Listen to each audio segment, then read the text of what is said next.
Oppo a annoncé 4 nouveaux smartphones, le Oppo 15F, 15FS, 15 classique 5G et 15 Pro. J'ai d'ailleurs déjà fait une vidéo pour le 15FS et le 15F, n'hésitez pas à les regarder si ça vous intéresse. Et aujourd'hui du coup on va parler du Oppo Reno 15 5G. Est-il intéressant? Parce que c'est vrai que ça faisait longtemps qu'on voyait plus trop Oppo dégainer plein de smartphones, et là c'est le cas, c'est ce qu'ils ont fait il y a quelques jours. Donc on va parler de ce Oppo Reno 15 5G, mais avant de commencer cette vidéo, si vous n'êtes toujours pas de ma chaîne YouTube, abonnez-vous, elle est 100% high-tech. N'oubliez pas aussi à vous abonner à mon TikTok pour suivre mes lives et pour que je puisse répondre à vos questions en direct. N'hésitez pas aussi à faire un tour sur mon site internet lorenzo-tech.fr, pourquoi pas, pour acheter ces Oppo au meilleur prix et plein d'autres produits tech. Le lien sera en bas dans la description. Alors on va commencer très rapidement par le design. Alors on reconnaît tout de suite le design à Oppo. On est sur des coloris soit mat, soit un petit peu brillants. Le design plutôt soft, hein. On est toujours sur le même style. Souvent les Oppo se ressemblent chaque année. Alors on aime ou on n'aime pas. Dites-moi ce que vous en pensez en commentaire. Moi je les trouve plutôt sympa. Maintenant on va plutôt s'intéresser maintenant aux caractéristiques et on va commencer par la face avant. On a une diagonale de 6,59 pouces, résolution Full HD+,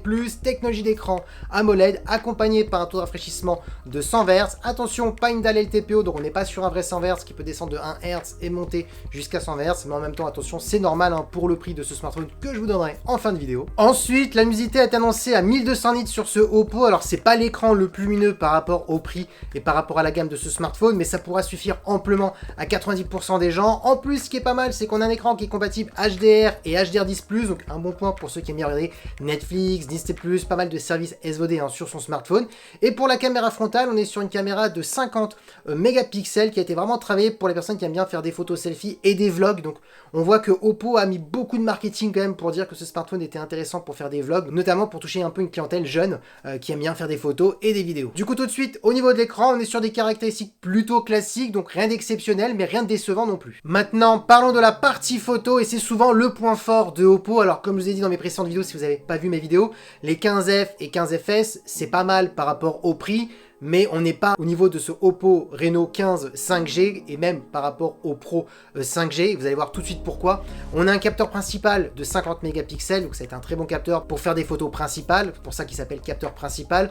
On a ensuite un ultra grand angle pour faire des photos à plan large, et là ce qui est intéressant par rapport au prix, c'est qu'on a un téléobjectif de 50 mégapixels qui permettra d'avoir un zoom optique sans perte de qualité jusqu'à x3,5, et ça c'est un bon point parce que c'est vrai que pour le prix que je vous donne en fin de vidéo et pour cette gamme de smartphones, souvent on n'a pas de téléobjectif, donc là ça rend vraiment ce smartphone plutôt polyvalent. Donc vraiment pour quelqu'un qui recherche un zoom minimum x2, x3, bah là c'est pas mal, on a un x3,5. Pour ceux qui aiment bien les ultra grand angle, bah là aussi on l'a, et un bon capteur principal. Donc voilà, on est sur un smartphone polyvalent. Et pour terminer au niveau de la vidéo, on pourra filmer en 4K en 60 images par seconde. Ensuite niveau performance, là je vous dis tout le temps, c'est pas la meilleure marque Oppo pour avoir les meilleurs rapports qualité-prix dans les smartphones milieu haut de gamme, parce que souvent ils se concentrent plus au niveau de la partie photo, comme on peut le voir sur ce smartphone où c'est plutôt pas mal, ou même la partie de l'écran. Pourquoi je dis ça? Bah c'est très simple, on a 8 Go de RAM accompagné d'un processeur milieu de gamme, c'est le 7 Gen 4, alors attention, qui est un très bon processeur, c'est d'ailleurs même le meilleur processeur dans la génération des 7 chez Qualcomm.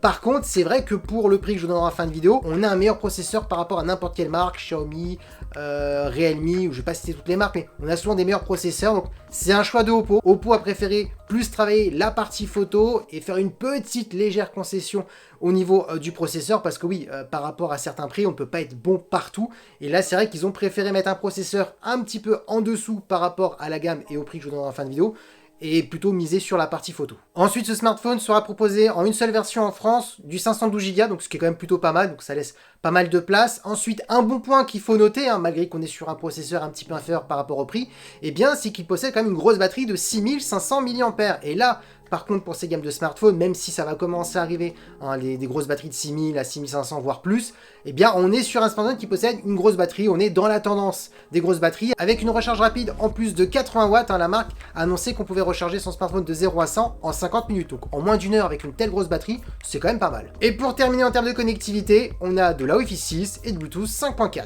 Allez, on va droit au but, le prix, eh bien ce Oppo Reno 15 5G est annoncé au tarif de 649 €. Donc on va tout de suite commencer par les points négatifs, eh bien c'est le processeur, parce que oui, pour 649 €, je vous vois déjà en train d'écrire en commentaire, ah mais Lorenzo, le processeur quand même il est un peu juste, on est sur un processeur milieu de gamme, là on est sur un prix quand même presque du début du haut de gamme, on peut le dire, à 649 €. On est loin du smartphone milieu de gamme, donc on est entre milieu haut de gamme. Et pour avoir un processeur milieu de gamme, c'est un peu dommage. Oui, c'est vrai, mais en même temps, on peut pas tout avoir parce qu'ils ont quand même mis une grosse batterie. Ça, c'est quand même le point positif, du 6500 mAh avec de la recharge rapide, parce que c'est pas pareil aussi, hein. On peut avoir une grosse batterie et une recharge plus lente, ça coûte moins cher, hein, à faire. Là, on a quand même une grosse batterie et une recharge rapide de 80 watts, hein, qui se recharge en 50 minutes. C'est pas mal. On a aussi une bonne partie photo qui est polyvalente, capteur principal, ultra grand angle, téléobjectif, un bon écran. Donc on ne pouvait pas aussi avoir un gros processeur, ça aurait été compliqué, hein, pour Oppo. Donc on est quand même sur un smartphone polyvalent. Donc pour qui il est destiné? Bah très simplement pour une personne qui a déjà ce budget à 649 €, mais surtout qui souhaite surtout une grosse autonomie, parce que oui, la marque a annoncé qu'on pouvait tenir 2 jours. Alors 2 jours, si vous faites du Genshin Impact, du Call of Duty Mobile, des jeux vidéo, c'est sûr que vous n'allez pas tenir 2 jours. Par contre, si vous faites réseaux sociaux, regardez des vidéos, pourquoi pas les 2 jours, hein, ça peut être possible. Après, tout dépend de l'utilisation de chacun. Pour une personne qui veut une partie photo qui est plutôt bonne, sans être la meilleure, parce qu'on ne peut pas non plus être sur le meilleur photophone à ce tarif-là, hein, il faut monter, hein, dans des smartphones plus premium à 1000 € pour avoir un meilleur traitement photo. Mais là, c'est quand même plutôt pas mal. On connaît Oppo et c'est souvent bon. Et là, pour ce tarif, j'en doute pas. Et au niveau de l'écran aussi, Oppo, souvent, ils ont des bons écrans calibrés, ils ont une bonne qualité. Et là, ça va être le cas encore sur ce Oppo Reno 15. Chaque année, personne n'est déçu, hein, des Oppo Reno. Donc voilà, on est quand même sur un smartphone plutôt polyvalent. Le prix est justifié, juste, oui, le petit moins on pourrait mettre dommage au niveau du processeur, parce qu'on a l'habitude, à cause des marques chinoises comme Realme, Xiaomi, à nous mettre des gros processeurs. Par contre, ce qu'on oublie souvent, c'est que la partie photo, hein, de ces marques pas très chères, comme Realme, Xiaomi, même s'ils ont augmenté les prix, hein, ces dernières années, bah la partie photo, souvent, ils exagèrent un petit peu dans les couleurs, dans la saturation, ils respectent pas trop la fidélité des couleurs dans la partie photo, chose où là, chez Oppo, c'est bien mieux. Donc voilà, il faut choisir entre bonne partie photo ou performance. Ça sera à vous de faire le choix. Du coup, dites-moi en commentaire, qu'est-ce que vous pensez de ce Oppo Reno 15 5G? Est-ce que vous allez l'acheter? Dites-moi tout ça en commentaire, parce que oui, la vidéo est terminée. J'espère que la vidéo vous a plu. Si c'est le cas, n'oubliez pas le petit pouce like, de vous abonner sur cette chaîne et aussi à mon TikTok si vous voulez participer à mes lives et poser des questions en direct, j'y répondrai. Et si vous souhaitez acheter ce smartphone ou plein d'autres produits tech, n'hésitez pas à aller voir mon site internet lorenzo-tech.fr qui sera en bas dans la description. Et sur ce, je vous dis à très bientôt. C'était Lorenzo High Tech. Ciao.